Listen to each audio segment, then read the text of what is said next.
સતકલ સાહેબ જ્ઞાન સંપ્રદાય કાયમ પંથ ચેનલમાં આપણે અગાધબોધ ગ્રંથ વિશે આજે 8મા ભાગ વિશે વાત કરીશું.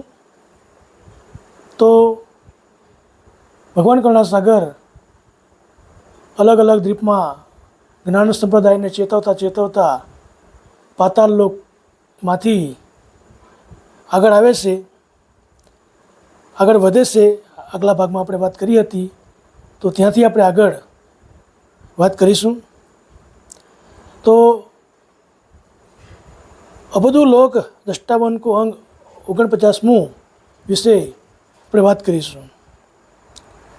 જબ યવની પર કિયા પિયાના કર્ણ લગે અપદુત નિજ જ્ઞાના લોક ચતુ લોક સકલ કુ વર્જન લાગે કરતા ક્यों નહીં ચીનો ભાગે.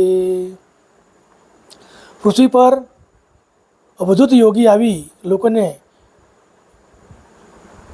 નિજ જ્ઞાનનો ઉપદેશ આપવા લાગ્યા, કહેવા લાગ્યા, હે અભાગી મંદમતીના કર્તાનું લક્ષ ગ્રહણ કરો. આવું યોગી પૃથ્વી પર આવીને લોકોને કહે છે.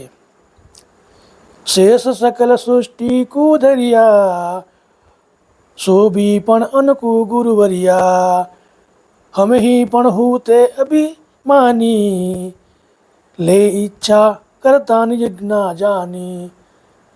જગતના અનેક દેવી દેવતાઓમાં એ લોકોને ખરા ગુરુ માનીને અમે પણ અજ્ઞાની તરીકે વર્તતા હતા, પરંતુ ભગવાન કરુણાસાગર શેષજીને જ્ઞાન ઉપદેશ આપ્યો અને નિજ જ્ઞાન ઉપદેશ લઈ શિર પર ગુરુપદે ધારણ કર્યું, પરમ ગુરુને ગુરુ બનાવ્યા.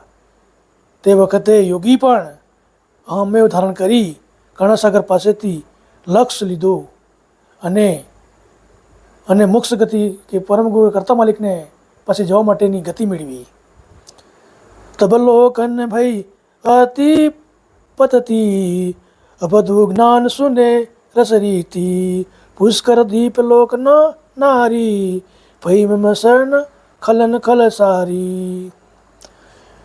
જેથી લોકો વિશ્વાસ આવ્યો કે પુષ્કર દીપમાં વસતા સ્ત્રી પુરુષો કૈવલ જ્ઞાનનું લક્ષ ગ્રહણ કર્યું, અને યોગી સિવાય બીજા પણ લોકો જે હતા પુષ્કર દીપની અંદર, જેમ પૃથ્વીલોક છે તે પ્રમાણે પૃથ્વીલોકની અંદર દીપ છે, ત્યાં લોકો વસે છે. તે લોકોએ કરુણાસાગર ભગવાન દ્વારા જ્ઞાનનો ઉપદેશ કર્યો.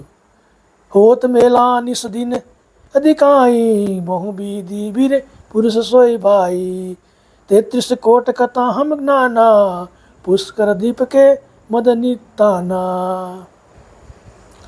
હર હંમેશ નર નારી જૂથો આ ઉપર જણાવેલા જ્ઞાનની ચર્ચા કરતા હતા, અને પુષ્કર દીપમાં 33 કરોડ શ્લોકથી જ્ઞાનનું વર્ણન ભગવાન કરુણાસાગર કરે છે.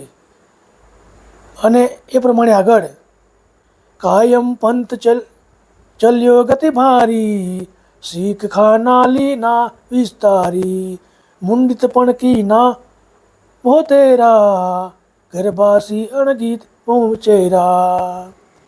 આમ કાયમ પંથનો પ્રચાર બહોળો નીકળવાથી મુંડિત શિષ્યો ત્યાં શિષ્યો બન્યા પરમ ગુરુના, તેમજ ગૃહસ્થીઓ પણ અગણિત હંસો શરણે થયા.